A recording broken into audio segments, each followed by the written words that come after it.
Krizni štab naređuje stanovništvu mjesne zajednice Hambarine i drugih mjesnih zajednica sa tog područja, odnosno svim građanima muslimanske i drugih nacionalnosti, da danas, u subotu, 23. maja do 12 časova izruče stanici javne bezbjednosti Prijedor ili nadležnim vojnim organima učesnike ovog zločina, a posebno Aziza Ališkovića i njegovu grupu, koja je najneposredniji organizator sukoba.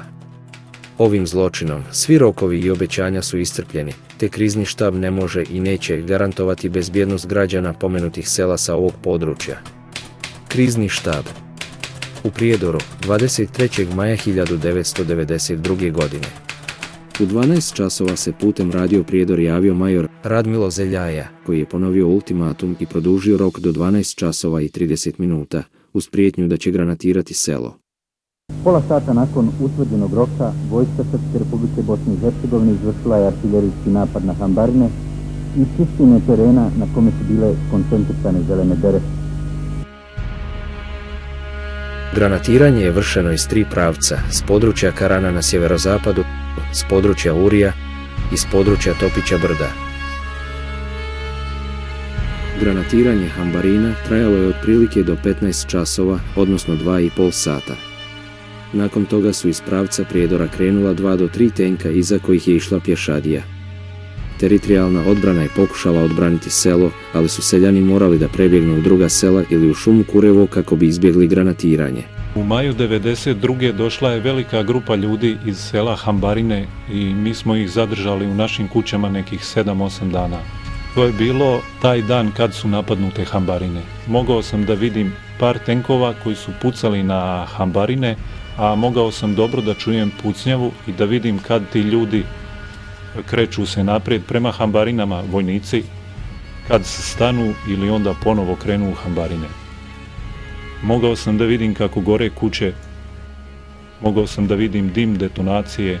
Prije napada radio Prijedor je dugo vremena, dugo sati objavljivao takozvani ultimatum da se preda osoba, ja mislim, po imenu Aziz Ališić, ukoliko ne, da će Hambarine biti napadnute.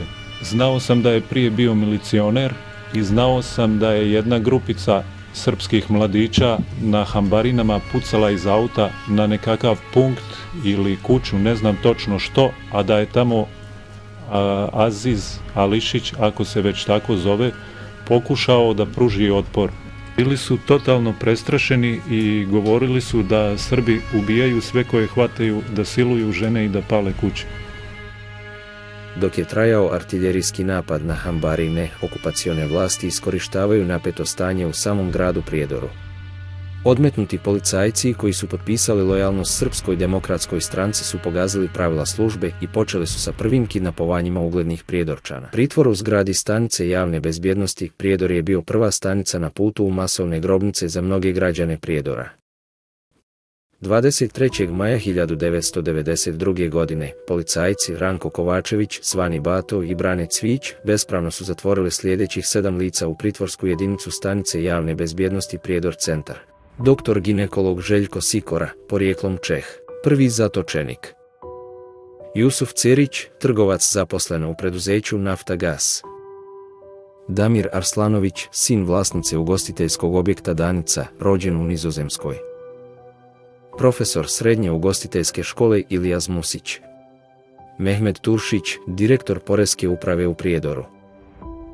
Profesor Muhamed Čehajić, predsjednik Skupštine opštine Prijedor. Muharem Murselović, profesor u srednjoj ugostiteljskoj školi i privatni ugostitelj. Niti jedno od pritvorenih lica nije bilo u Hambarinama dan prije. Od 7 navedenih lica, preživio je samo Muharem Murselović. 23. maja 1992. godine, nove okupacione vlasti pod okriljem Srpske demokratske stranke su otpočele lov na ljude. Napadi na civilno stanovništvo Prijedora i okoline po naredbi majora Radmila Zeljaje su razlog zbog kojeg Prijedor nosi etiketu grada sa najviše masovnih grobnica u bivšoj Jugoslaviji. Mjesto prvih koncentracionih logora na tlu Europe od kraja Drugog svjetskog rata i grada najvećim brojem presuđenih ratnih zločinaca u svijetu. Masovno istrebljenje nesrpskog stanovništva je započelo insceniranim incidentom u Hambarinama 22. maja 1992. da bi se nastavilo sve do oktobra 1995. Od prijeratnih 53.000 nesrba u Prijedoru je do potpisivanja Dejtonskog mirovnog sporazuma ostalo oko 400 nesrba.